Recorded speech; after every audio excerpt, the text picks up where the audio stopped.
And sometimes God will use rejection to correct your thinking.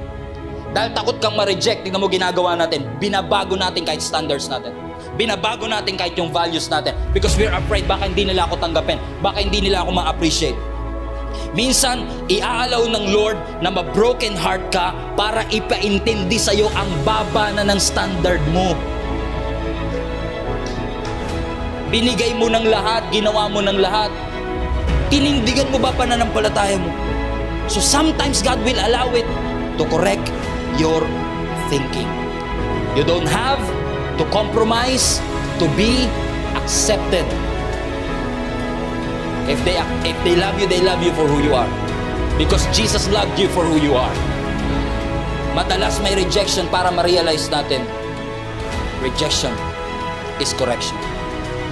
You cannot live without God. You cannot survive without God on your side. You cannot live outside the grace of God. You cannot live outside the will of God.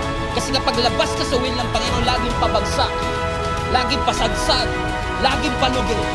Kaya nga sabi ng John 15, He is the vine, we are the branches.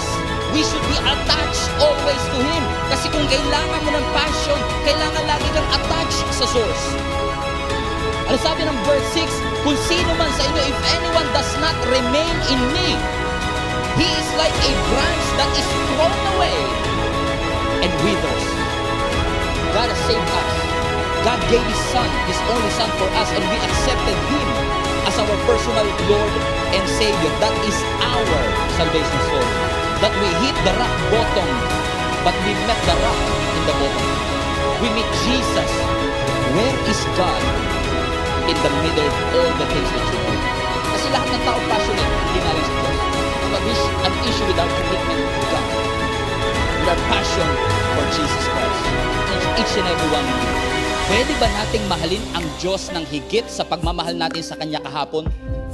Pwede ba tayong maglingkod sa Panginoon ng mas matindi kaysa sa paglilingkod natin sa Kanya kahapon? Pwede ba natin siyang sundin ngayon ng higit sa pagsunod natin sa Kanya kahapon? Pwede love the Lord with all your heart. Not half-hearted, all your heart. 100%. You should and we should keep the fire burning. Di porke passionate ka nung tinanggap mo kay Lord, after 10 years, automatic passionate ka pa din. You have to be intentional in keeping that fire in your heart burning. It's not automatic. It is a choice to keep it burning. You have to keep that fire alive. Ang Diyos may magandang plano sa ating buhay. He wants you to experience an abundant life. He wants you to experience a tangible, na maging tangible yung mga pangako ng ating Panginoon. Pero this blessing is conditional if you're willing and obedient. Kapag binasa mo ang mga previous verses, makikita nyo na ipinakita ng Panginoon dito kung gaano tayo karumi. Gaano kapula. Red na red sa harapan ng ating Panginoon. Pero dahil sa pagmamahal ng Diyos, ibinigay niya ang kanyang bugtong na anak na si Kristo para sa iyo at para sa akin. Now, dahil sa dugo ng ating Panginoon Jesus, ikaw at ako ay nilinis na. At sabi ng Scripture, you are now whiter than the snow. Your sins have been forgiven. You are righteous before God's eyes. In essence, dahil righteous ka, you all have that capacity to receive what God has for you. But if you're willing and obedient, you will experience the good of the land. Willingness is the posture of the heart. Obedience is the action of our heart. I call the heavens and the earth as witnesses today against you, that I have set before you life and death. And ang sabi ni Joshua, may I suggest to you, choose life. And if you choose life, both you and your descendants will live. See, your choices will affect your descendants. Your choices will affect your sons, your daughters, your granddaughters. Nakaka-apekto sa pamilya natin yung ating pagpili. Kung pipiliin mo bilang tatay na lumayo sa Panginoon, guess what? That's right, na talaga makaka-apekto ito sa iyo. Kaya nga sinasabi ni Joshua, alam ko mukhang appealing ang curse, mukhang appealing ang death. Pero piliin mo ngayon na mag-sacrifice. Na kahit mahirap, piliin mong dalhin ang iyong mga anak sa Panginoon. Piliin mo i-share ang gospel. Nakakahiya. Nakakatakot, pero piliin mo kasi ito yung magdadala sa iyo ng pagpapala. Huwag kang pumayag na ang buhay mo ay puro compromise. And if you want to avoid compromise, you have to learn to say no. Ang Diyos ay pag-ibig. kung ang Diyos ay pag-ibig, ang hinahangad niya sa mga taong nagmamahal sa Kanya, yung pinakamabuti para sa kanila. He always seek for the highest good. At hindi lang yon, yaman din lamang, siya po ay omniscient. Alam niya rin kung anong pinakamabuti para sa mga nagmamahal sa Kanya. Tama po ba? At hindi lang yon, at ang napakasarap pa, siya ay makapangyarihan. Kaya niyang isagawa yung pinakamabuti at pangako niya para sa mga nagmamahal sa Kanya. Yun ang dahilan kung bakit we are to be grateful for God's sovereign grace. Dahil hindi siya kumikilos o nagkukontrol dahil lamang sa makapangyarihan siya. But His control is because He is gracious. Okay po ba yan?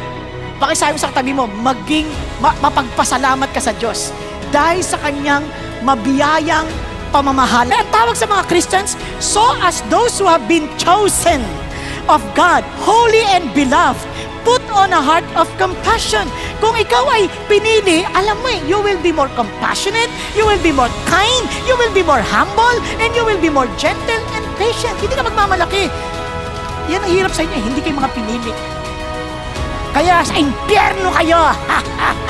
Kapag ganun ang attitude mo, hindi mo naiintindihan yun. Hindi mo naiintindihan na, wow man, it's not about you. It's not about your goodness or your intelligence na mas matalino ka sa kanila, kaya mas naintindihan mo yung salita ng Diyos sila. Hindi. Unless God opens our eyes, we can never see. Lahat ng yaman sa lupa, kailangan mong magbuhos ng totoong lahat ng energies mo para makamtan mo ito. Kakaintindihan? Ang yamang si Kristo, siya ang nag-iwan sa lahat ng comfort ng langit, lahat ng yaman dahil pag-aari niya naman lahat ng bagay, bumaba sa lupa para ano?